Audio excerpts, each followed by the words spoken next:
咱即摆社会对这精神疾病患者也是有关有歧视的。即摆也互这精神疾病照顾者除了有照顾压力以外，也无法度向外来消头物质。伫嘉义市的这个市区呢，就政府和民间合作成立精神疾病照顾者的互助据点，要来建立一个资源平台，除了提供资讯教育服务，也要互家属互助、互相支持空间。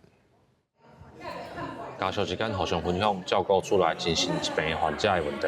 伫即间主要服务精神疾病照顾者的据点内底，除了会当零嘉宾开讲以外，则嘛会举办一寡课程，除了要消透照顾者的压力，嘛会当提供专业的协助。我们希望讲有一寡舒压的课程，也是讲一寡护援的课程，毋免是精神的康复者，家属本身两个做伙护援，这就是阮协会伫即个家属即个服务顶悬强调的双向复原即个部分安尼。一般的服务据点拢是针对朋友为主，不过这个全国第一间主要服务精神疾病照顾者的服务据点，家属会当伫遮找着可能有同款经验的人互相参详，嘛会当利用据点提供的资源。 台湾家庭甲精神健康教育协会表示，这个服务据点对照顾者来讲真有帮助。家属唔通家己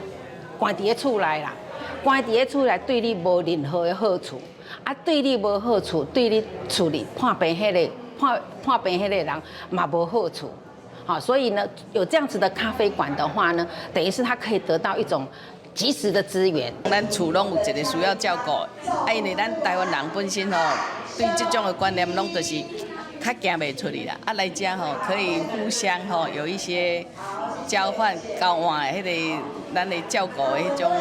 心得。嘉义市卫生局表示，社区资源的服务对精神疾病的病人甲照顾者来讲，拢是真大的支持。配合心康复者协会成立这个支持据点，毋但加强社会安全网的力量。 嘛会当保障病人甲家属伫护援过程中的权益甲品质。